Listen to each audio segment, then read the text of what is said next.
Welcome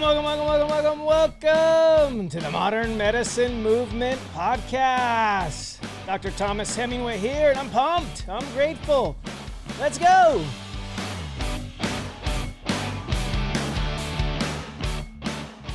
All right. Oh my gosh, guys. So pumped, so grateful. It's amazing to be back here with you guys. Another day in Hawaii. It's beautiful outside. Oh, we finally got some beautiful, just strong and luscious trade winds, which is our natural air conditioning. It's been crazy warm and just stagnant heat, and yeah, we got our trade winds back and we are pumped. So grateful to be here. So awesome to have you guys. Just love you guys. Thank you so much for being a part of the movement. Recently, I reached out to you guys on my Facebook, on my Instagram about potentially changing the name of the podcast. And, thus far, I kind of decided to hold off because you guys are liking the movement. And I really do love the movement. It is a movement to get back to our ancestry, to get back to the way it used to be, to get back to the way our predecessors did it. Even Hippocrates, he said that way back when, he said all disease begins in the gut. And my passion for gut health and, so many things that we did a little bit better a couple hundred years ago, which mainly related to what ended at the end, or what landed, I should say, at the end of our fork, because we ate real food. And part of the issue in the last 100 years, I think, is we've, decided that maybe we're smarter than nature. We can do it better. We can invent these cool, flavorful substances that are so enticing and tempting, that maybe that'll be a better thing. Or the seed oils that we invented over 100 years ago from the waste products of cotton, the so-called cotton seed oil that literally, when first tried, I think it killed some cows when they were testing it on them way back when. Obviously, they've refined their processing, but it's crazy processing. In fact, I developed a whole podcast related to this that'll be out soon as well, because I just think a lot of this stuff we just don't know. And heck, I'm no stranger. I didn't know all these things either, a decade ago. And I've been learning just like you guys. And I love that I have this medical background to sort of put things in context. But a lot of doctors don't know this stuff. And give them a break, be patient with them, because many just haven't been taught this. It certainly is not taught in medical schools. It doesn't it doesn't make them a bad person, but I really feel like you should be continuously learning. That's one of the secret sauces to happiness in life, is just having that ongoing creativity, that ongoing wonder, that ongoing intrigue, and just inquisitive minds, want to know, not just about celebrity gossip, but we want to know what makes things tick, what makes us tick, I always want to know that. I hope you guys do too. And I think you do, because that's why you're here. You're here in the movement, the modern medicine movement. So grateful to have you guys. Oh my gosh. If you haven't already, please drop a review, especially in Apple Podcasts. That's what really keeps the show going. It helps so many people find the show, because there's a lot of choices out there, and I really feel like this is a great one to spend some time, because we focus on natural health, holistic and integrative health, how we can do things a natural way without necessarily a bunch of chemical, pharmaceuticals and things of the like. I love to talk about how to do things naturally, and you guys know that, my passion. That's why I wrote the book that's coming out later this year entitled Preventable: 5 Powerful Practices to Avoid Disease and Build Unshakable Health. And I just can't wait to get that out to you guys. Be patient. It's going to be better and better with the time. It's lots of editing going through, just lots of steps that happen in the book writing process. And so it's, I meet with my editor once a week at least. We talk about all kinds of stuff, and it's coming to you. And if you want to know and you want to be the first to know, be sure to sign up for my free newsletter. You can find a link to it on my Instagram at Aloha Surf Doc, or on my website, modernmedicinemovement.com. You'll be able to find my link to my free newsletter. You'll be the first to know when the book will be released, how to get your copy early. It's going to be amazing. Oh my gosh, guys, the last 2 weeks I've been on a whirlwind tour of literally meeting with almost 100 different people from the media, both with respect to television and radio and podcasts and things. And so I'm going to start making some appearances, hopefully in the next couple of months, as the book is getting closer to coming out, because I want to get the word out. I have this goal. It's a little bit bold, but I want to I want to really help 100 million people prevent potentially an early exit from this life, because 7 out of 10 diseases in the modern world that claim more lives than anything else, 7 of 10 of them are almost entirely preventable. So I got to get the word out. It's so important. I'm passionate about this, guys. So please help me share the message. You guys may or may not know this, but literally one person in the U.S. dies almost every 15 seconds from something preventable. And so you add that up, we have about 2 million people a year. I plan to live at least another 50 years to get to 100, because I'm turning 50 next year. And so I got to get the word out. I got to get the message out, and I want to help at least 100 million people not die early. As you guys know, I've had some premature exits in my family's life. My wife's father, my father-in-law, he had an early exit in his 60s from literally preventable causes. And it just, oh my gosh, pains me so much to just know that he didn't really get to know his beautiful 2 granddaughters, my 2 girls. And that's not how I want things to be for the rest of us, for you guys. I know you all have family and friends that have illnesses that could potentially be preventable, like type 2 diabetes, which is what he suffered from, obesity, heart disease, coronary artery disease, CAD, or heart disease, is literally the #1 cause of death,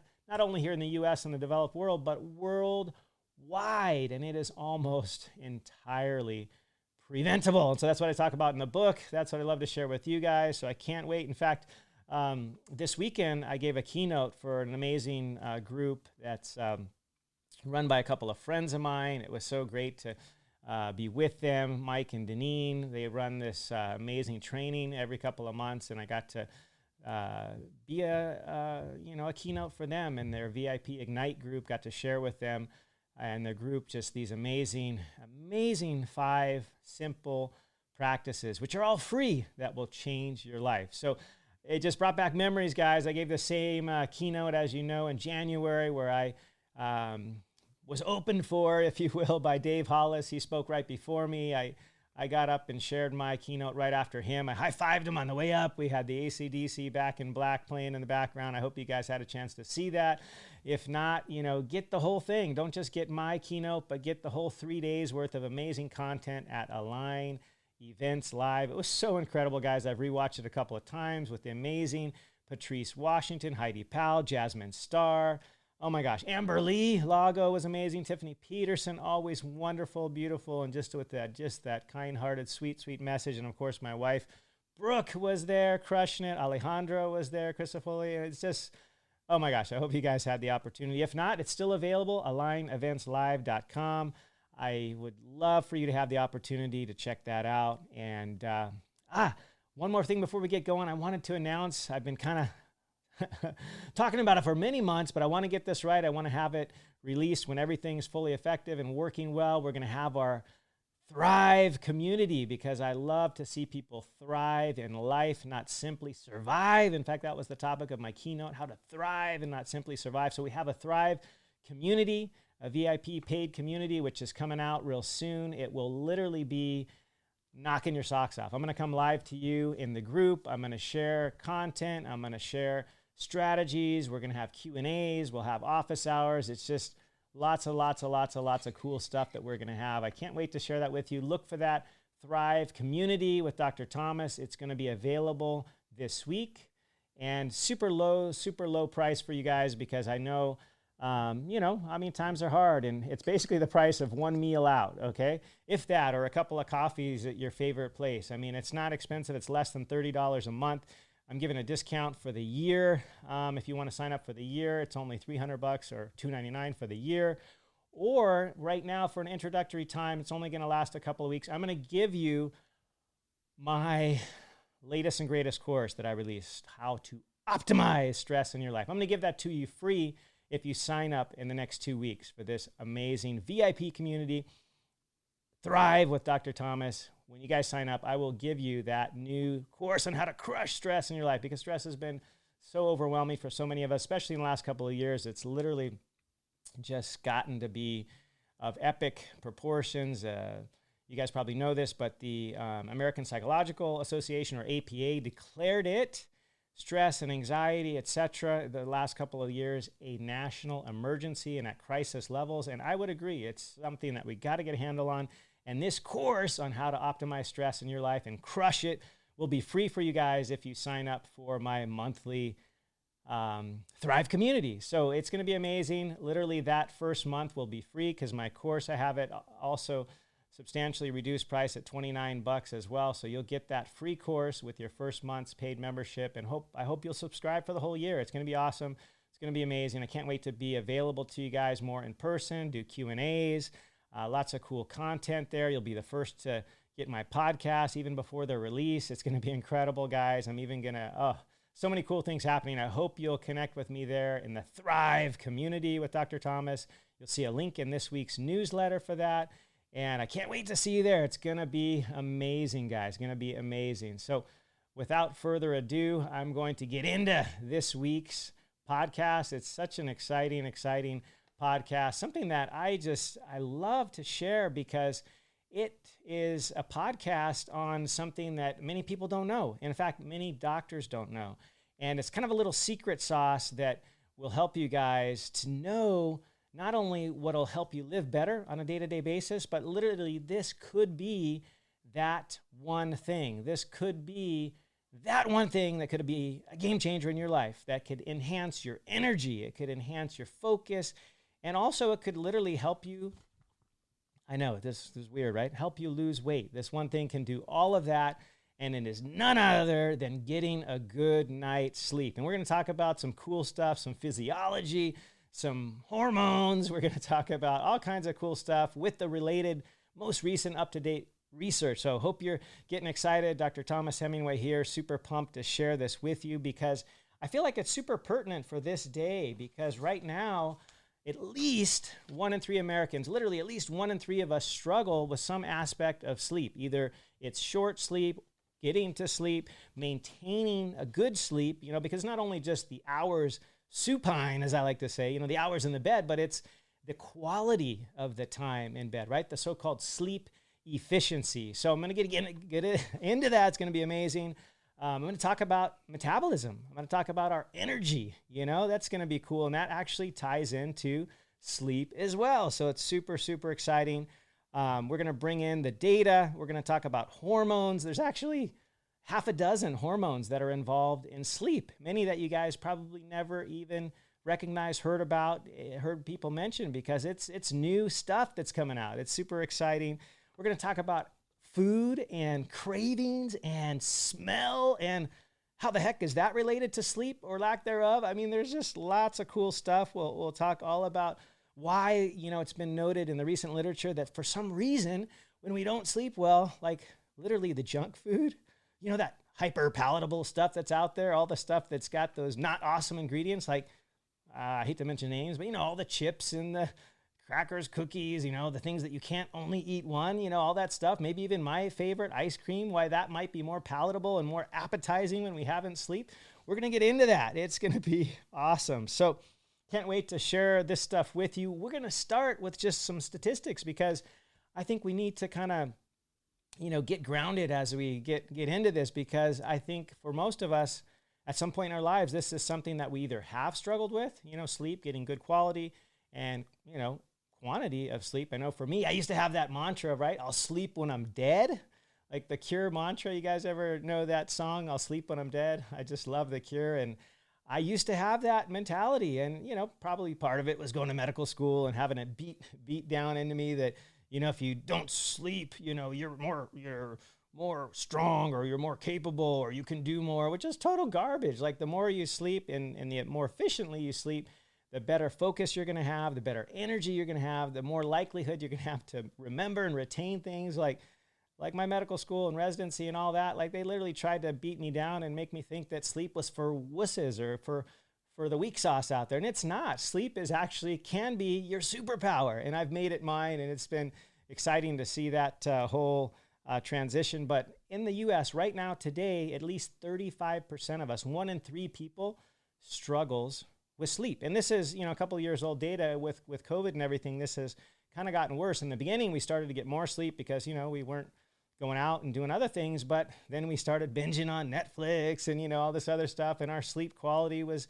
going to the tanks and stuff like that. So it's super, super common to have sleep disturbances. At least 1 in 3 people have them. And what may be that one missing link in many people's weight journeys, they might be trying to get that last, stubborn 10 pounds off, and sleep could be the issue. I know in one of my family members, like literally, she has the most amazing diet. She's focused on just lots of exercise, movement, eating quality foods, all this stuff. And like, she's been struggling with this last several pounds. And I started talking with her about sleep, and admittedly, she struggles with that. She's not getting a full 7 to 9 hours. That's kind of the recommendation. Anywhere in between, I shoot for 7 or 8. Some people need 9, but she's not getting that 7 to 9 hours of sleep. And that could be the real game changer here. And maybe you've experienced that. Maybe you're working out, you're eating well, natural, real food, and avoiding the stuff with the B's that I've talked about, the stuff that comes in a bag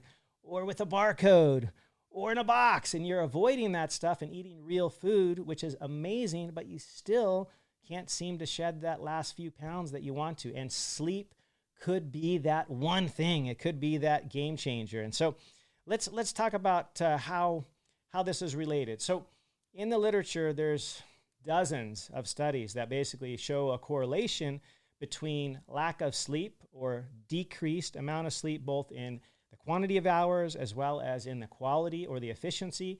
And as that number goes down, you're getting less sleep or less quality sleep, the obesity rates goes up. Okay, so there's literally dozens and dozens of studies. A recent one I looked at was a combination of studies that's called the meta-analysis, but it literally looked at over 300,000 people. That's a good amount of people. And the N was large because the number of people was large because they combined a lot of different studies, put all the results together, try to get a summary for us to kind of understand this. And so that's called a meta-analysis. And in this, they basically found that those people that weren't sleeping well, and in this study, they said less than about 7 hours a night, they had just decreased sleep duration, were at a 41% increased chance of becoming overweight or even obese. Other studies have looked at also this so-called body mass index. That's the thing that kind of measures if we're becoming overweight or obese, the waist to hip circumference, so to speak. Like, as we decrease in our amount of sleep, typically that body mass increase is doing the opposite. It's increasing. We're getting bigger, and it's not what we want. It's not what I want. It's not what I want for myself, my family, or for you. And we're going to talk about that, like what's going on with that. And most sadly, I have, as you guys know, I have 6 kids, and it's amazing. I love it so much. But what we're seeing trending, not only in adults, but also in kids, is that when they aren't sleeping well, either poor quality or not enough hours, and kids need more sleep than adults. Many people know this that have had young kids, especially babies, toddlers, and adolescents. They definitely need more sleep than we as adults. They can't get away with the 7 hours that maybe I can get away with or what have you. They actually need more sleep. And in recent years, not surprisingly, with the advent of these, tablets and phones and games and all these things the kids love to do, they're staying up late into the night. And guess what? They're getting more overweight.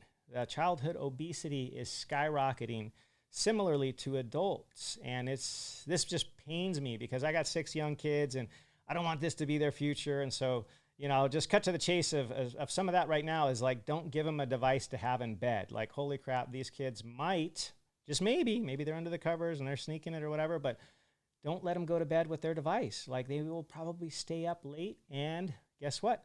Decreased sleep quality, decreased sleep quantity, lots of increased likelihood to become overweight. That goes for us too, okay? If we're going to have our kids put the devices away at bedtime, we should also be doing that. Plus, it's going to mess with our quality of sleep anyway. We've talked about that in other podcasts on circadian rhythm, that basically blue lights late into the evening totally mess with another hormone, right? Melatonin, which we're not going to talk a lot about in this podcast, but it basically delays the onset of melatonin, which helps us to get to sleep. So the later we're looking into our devices, the more issues we're going to have. So let's all get away from our devices at least 1 hour before bedtime. Make sure our kids are not taking them to bed as well, because this is going to mess with our sleep. So let's get into the hormones. Hormones are so fun to talk about. There's a couple that are super interesting with respect to weight gain, weight loss, with hunger, with satiety. And basically, these are all affected by our sleep. So have you guys ever heard of the hormone called ghrelin? Like the grrr of a tiger. And I kind of keep this straight in my mind because ghrelin helps you to want to eat. Like it enhances your cravings. Like this goes up when your stomach is empty, or, when it's been a few hours and you're kind of thinking about food, and it's not that grrr from, the Kellogg's, I think it was, what was it? Tony the Tiger, the Frosted Flakes. It was like grrr, it's not a good thing. Like when you don't sleep, your ghrelin, this appetite hormone goes up. So in other words, when you're not sleeping or when you're deprived, you feel more hungry. Like this is physiology. You actually feel more hungry. Have you guys ever had the quote unquote late night munchies? I know I have. And a lot of people struggle with this. I did, especially, while working all night long as shift workers.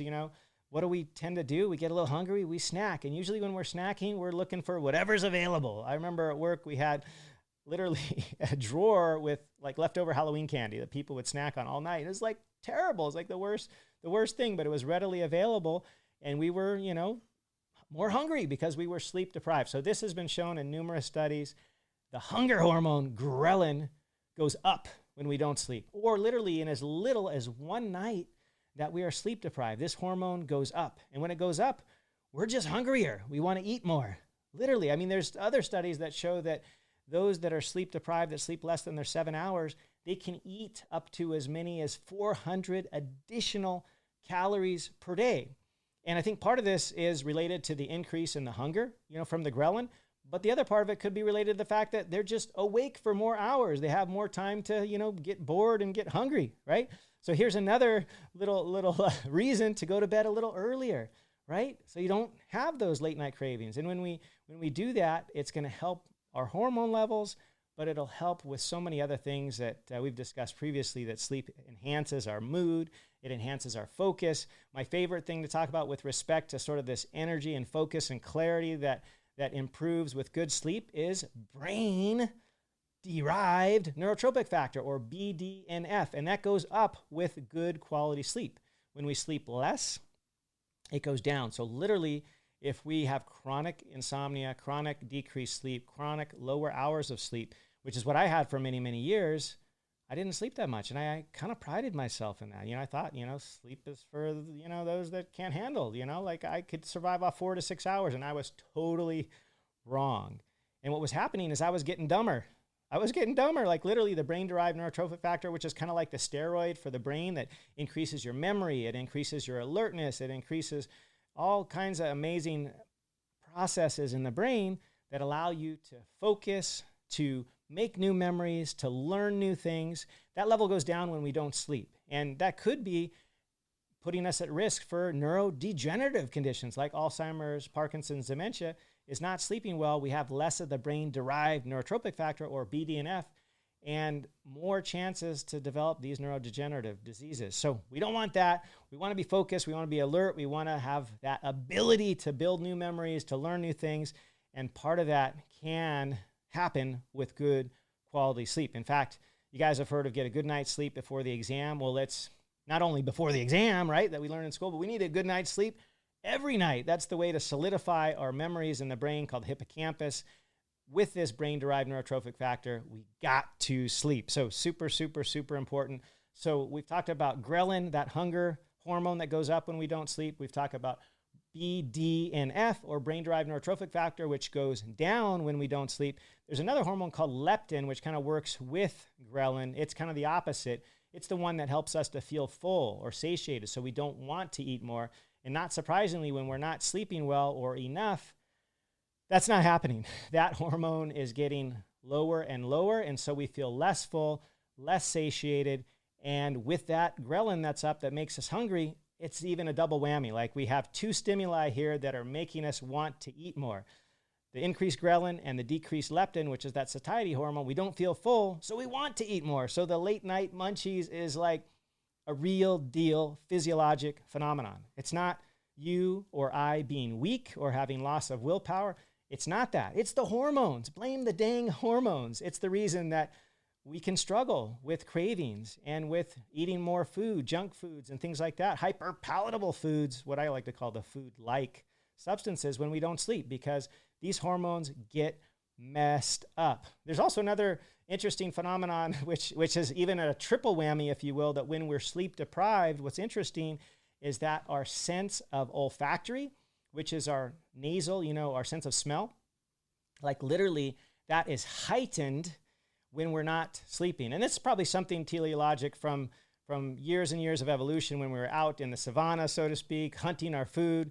Like if we went way too long without eating, this was probably a mechanism to tell us, hey, we got to go find something. Like our alertness to smell, something to eat, a berry or something, it was heightened because in those days there wasn't a bunch of food available. There wasn't a pantry. And so you can kind of imagine why this might be set up that way, so that we would have a heightened sense of smell when we were hungry, when we wanted to eat. And so it's a triple whammy, if you will. When you sleep less and you get sleep deprived, you're going to crave more due to the ghrelin that goes up, the leptin that goes down, and this olfactory phenomenon where you actually are more hyper acute to sense those smells, and especially the hyperpalatable foods like the snack chips and granola bars and the things that you can't eat just one of. Like these are problematic, especially when you're sleep deprived. You're going to have a harder time not eating them for all of these reasons. And it's hormones. It's not that you're weak. Remember that goodie drawer I talked about when I was at work in the hospital late at night? Like it was hard to resist that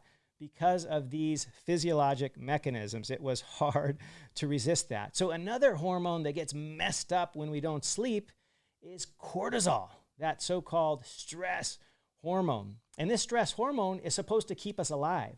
So when we're up all night, it notices. And it's like, well, why are we up all night? Something's got to be either dangerous, something's got to be going on that's a threat.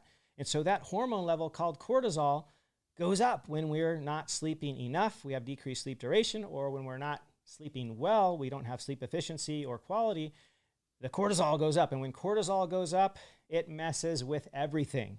You guys have heard me talk about insulin resistance. This is that phenomenon that literally 88% of us in the world, almost 9 out of 10 people have insulin resistance because we have something messed up in our body, either with our metabolism, with what, we're sleeping too little, we're eating the wrong foods. Insulin resistance is any time that insulin goes up in our body and stays up, which is basically every time we're eating carbohydrates, especially if we're snacking on things that aren't awesome for us, that are laden with carbohydrates, that insulin goes up. And insulin's main job, 2 jobs. One is to take the glucose out of the blood so you don't get hyperglycemia.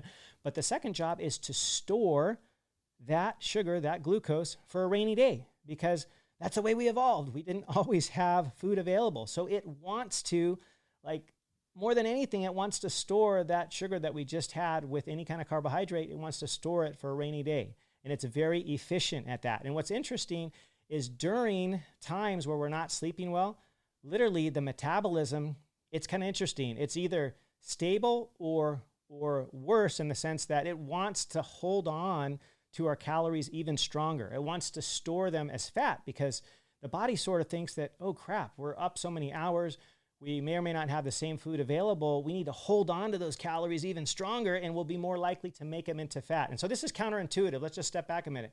You would think that if you're up more hours, you would expend more energy just because you're up longer.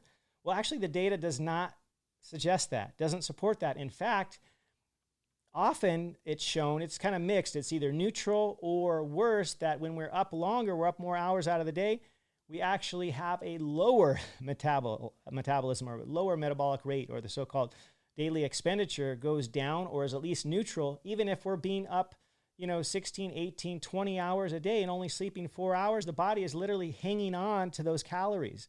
And so another reason that sleep is so important, because your body's working against you here. It's not your fault that it wants to hang on to calories stronger when you're not sleeping well. It thinks it has to keep them for that longer period of time. It doesn't know that we have pantries and we got food available to us. It doesn't know that. It's just trying to hang on to these calories. So super interesting phenomenon that occurs when we're not sleeping enough, or the quality goes down, as our metabolic rate either is the same or it actually may go down a little bit, which is like the worst sabotage, right? If we're trying to lose weight and we're not sleeping well, the body is actually making it harder for us to lose that weight because it's hanging on to those calories. So super interesting, a lot of cutting edge research being done in this area, and something that we just wouldn't have thought about. I think the thing we do think about is that we're just up more hours, and I kind of alluded to this earlier. So if you're not sleeping well or enough, you're just up for more hours and you have more time to eat. So that's part of the equation. Like I mentioned, it's depending on what study you read, you eat 300 to 500 more calories a day when you're not sleeping well. So we're having more calories that we consume, and we're actually using them less. So it's synergistic. It's a double whammy of sorts, because that increased calories will make us, gain weight, and our metabolism not speeding up, in fact, possibly even slowing down, will make it even worse for us. So sleep. So dang important, guys. So dang important here. All right. So interestingly enough, when you look at like I kind of alluded to, the palatability of foods when you're sleep deprived, this changes. And I think anybody has noticed that's been, up all night doing an all-nighter for school, for work, or whatever. Like, there's a reason we want those, whatever, chips or popcorn or chocolates or whatever all through the night. They just become hyper palatable. And what's interesting is this, once again, it's physiologic, it's from hormones, but also, I mentioned the smell that is heightened, the olfactory, but the dopamine system, you guys are familiar with this, the so-called reward system. This is also enhanced, when we are sleep deprived. It makes these foods just sound better. Like for me, I used to have this vice, like I would always stay up late. I get home from work late night, at the hospital or whatever, and then like I'd want to come home and just eat a bowl of ice cream, And I just had this craving all the time at late night, eat a bowl of ice cream. And the reason for that is the dopamine reward system is enhanced when we are not sleeping well, when we sleep less, or when we have less quality of sleep. It's not lack of self-control. It's literally hormones and neurochemicals. These are neurotransmitters, dopamine. It's not your fault, guys. Don't blame yourself, but you can easily fix this with good quality sleep. It's so interesting because the other thing that comes into play here with respect to these cravings, hormones, and such, neurotransmitters, is that when you eat those, not so awesome foods that come with the 3 Bs, a bag, a box, a barcode, full of carbohydrates, usually additives, preservatives, artificial colors, flavors, sweeteners, and all that. When you eat those things, they actually promote the growth of bacteria in your gut, your so-called gut health, that are not awesome. They're the ones that actually within them, they send you messages. Like literally these bacteria send messages to the brain that say, eat more chips, eat more candy bars, eat more popcorn, like whatever it is, they literally send messages to the brain to eat more hyperpalatable foods. So once again, it's not you being weak. It's these bacteria are literally sabotaging us when we feed them, because what we feed breeds. So in other words, if we want the good bacteria in our gut to be helping us and wanting us to not have these cravings for these so-called hyperpalatable foods, we got to eat the stuff that the good bacteria like. And that's the prebiotics, right? Prebiotic fibers like asparagus, my favorite, Brussels sprouts or broccoli, kale, all this green leafy stuff that's full of fiber is what keeps the good bacteria prevalent and overpowering the bad bacteria. So this is gut health. Gut health is literally affected by our sleep. Like, who knew, right? Did you guys know that 95% of the serotonin in your entire body is produced in the gut? Like, no joke. Only 5% in the brain? That's where it's used, but 95% is presented, or I should say produced, in the gut. So another important reason to pay attention to not only optimize, but prioritize your sleep is for better gut health. Because when that gets messed up, you're going to be craving those sugary things, those highly dense carbohydrate things, all those artificial things. And it's just this bowling ball that just gets worse and worse that's rolling down, because it promotes, the more we eat that stuff, the more the bad bacteria are overpowering our good bacteria, and it just gets messed up. So changing what we put in our mouth or what lands at the end of our fork will affect this gut bacteria, which is also affected not only by what we eat, but by our sleep. If we're not sleeping well, the not so good bacteria gets favored and it starts to overtake the good bacteria. So another important thing to do, and besides the fact of what we put into our mouths, is just the timing of it, right? We all know that if we eat right before bed, I'm getting more exposed to this now that I'm going to be turning 50 real soon, is that I get reflux or GERD or heartburn if I eat too late at night. But not only will I get that, but it messes with my quality of sleep. This has been shown in the literature as well. When we eat too close to bedtime, that it affects our sleep. We don't get good quality sleep. So my rule of thumb is about 3 hours before bedtime, we should stop eating, okay? We can drink, you can have a tea that's not going to contain any caffeine. Please no caffeine after about lunchtime, because the half-lives of that make it such that it takes about 8 to 10 hours for that stuff to get out of the system. And so if you're having caffeine after lunchtime, that might be keeping you up. Or alcohol at bedtime, not awesome for your sleep. It might help you get to sleep quicker, and I'm not saying you can never have a drink at night, but just don't make it every single night, right? Or don't make it late, because when you do that, you might feel sleepy and fall asleep, but it really messes with your quality, and it messes with your ability to get into the deep restorative sleep. You'll wake up more later in the night. You won't get into that deep sleep or the REM sleep, and you won't get the benefits of sleeping when you're drinking alcohol right before bedtime. So we talked about that a little bit. We talked about metabolism. The other interesting thing, and this might be intuitive, is that when we are not sleeping, despite the fact that we still have about the same energy requirements, and our metabolic rate is not increasing even though we're up for more hours, what also happens typically is when we're not sleeping well, guess what else we're not doing well? We're usually not exercising, right? Because we're probably too tired. We just don't feel like it. And if we sleep well, we're going to be more likely to exercise the next day, which has its own myriad, sundry, many, many benefits. We can't get into it right now, but literally 100 different both health and mental and physiologic, emotional benefits from exercising. And if we're not sleeping well, we're just not going to feel like it. So another reason to get good sleep, so you'll be more, likely to exercise the next day. And it's just all this beautiful, I talked about the synergism of when things aren't going your way, when you're not sleeping well, but when things are going your way, when you're making sleep a priority, all the opposite effects are true. The brain hormone, brain-derived neurotrophic factor goes up when we sleep well. It enhances our ability to want to and to do and to perform exercise. I've heard that certain athletes literally sleep 12 to 14 hours, to be able to have this enhanced ability to be able to perform. Your performance is affected by your sleep.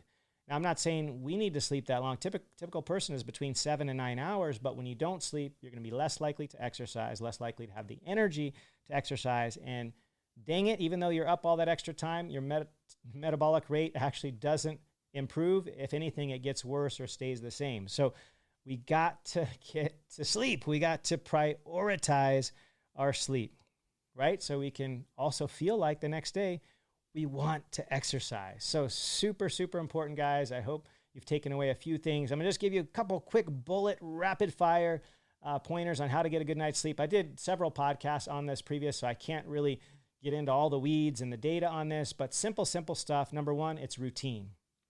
Make a sleep schedule. Like, what I do? I know it sounds kind of corny, but I set that bedtime alert on my phone. And once that rolls around 10 o'clock, it says, hey, time to start thinking about going to bed. I'm an early riser. I'm usually up by 6, often before that. If the waves are good, I'm up at 5. So I try to be in bed by 10 if I can, and having a reminder, having a very, just repeatable schedule that we do daily. It's got to be something that we get in the practice of. Even on the weekends, if you can, try to have the same sleep schedule. Try to still get your 7 to 9 hours of sleep on the weekends. It might be a little bit altered where you go to bed a little later and you get up a little later, but try to keep it mostly the same. So routine is everything.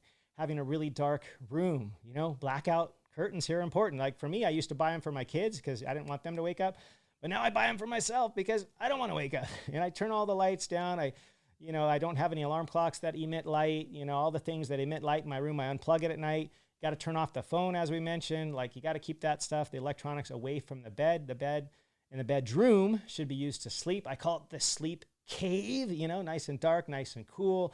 Crank the AC up in that one room or whatever it is. Like, cool helps. Lots of data on that.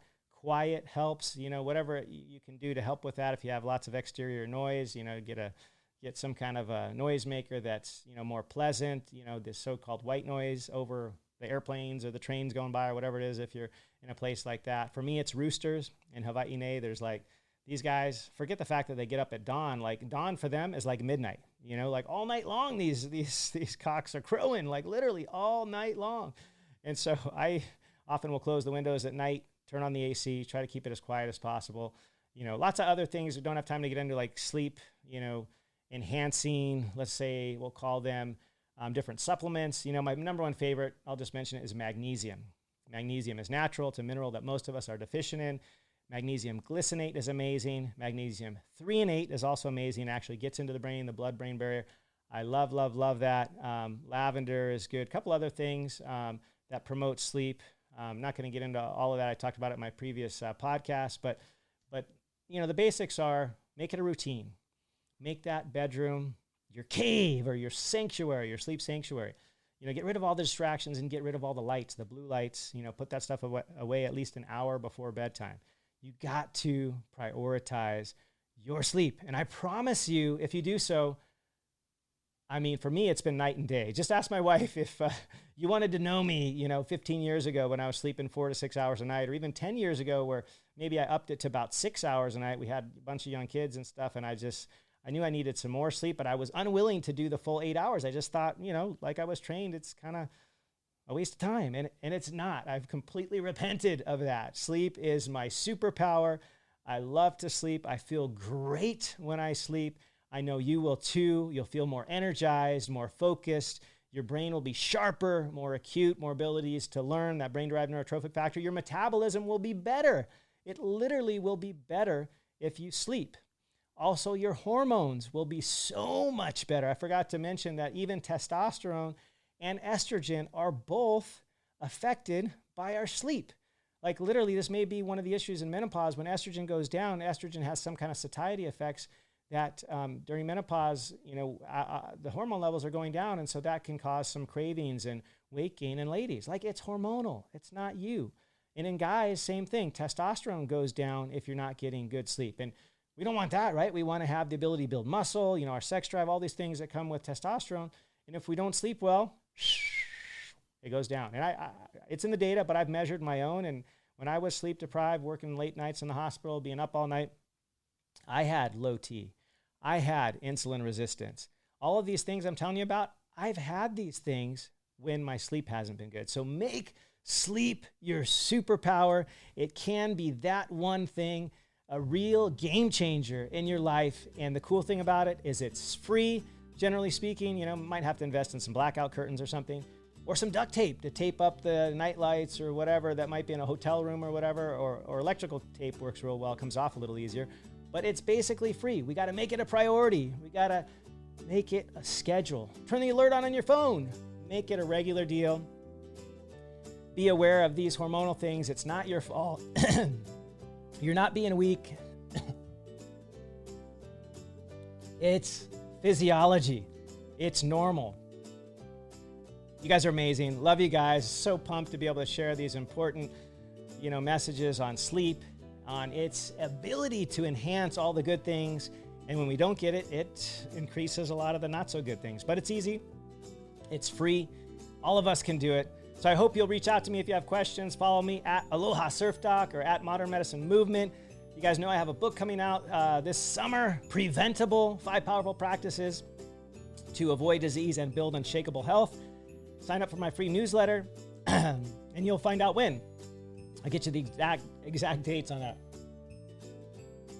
So excited for that. It's going to be amazing. I have the goal to save 100 million lives. So help me in that. And until next time, aloha.